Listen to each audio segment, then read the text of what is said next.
Good morning.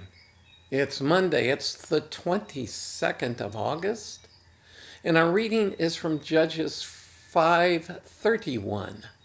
So may all your enemies perish, O Lord, but your friends be like the sun as he rises in his might. Now, you might want to read Judges 5.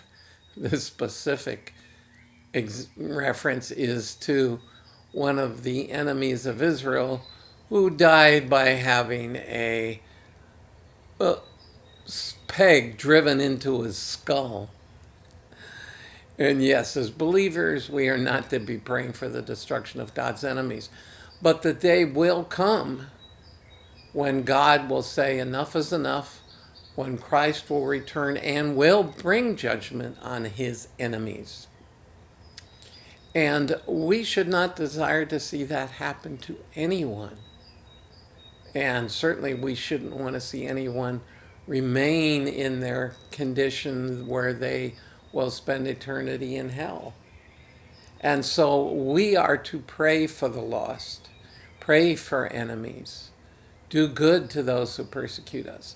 In effect, to share the gospel with all so that his enemies become his children.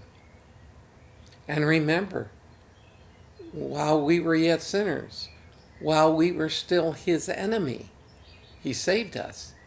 And so we should desire that same blessing for others. So our confidence is that God will finally come and this world will become a place that is just and righteous and as he intended it to be, because Christ will rule over it.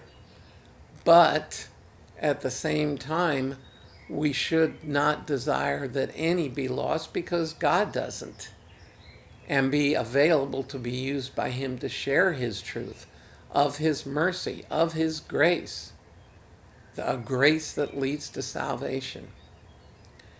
And accordingly, then we will carry out his desire and we will be blessed in being able to participate in that process.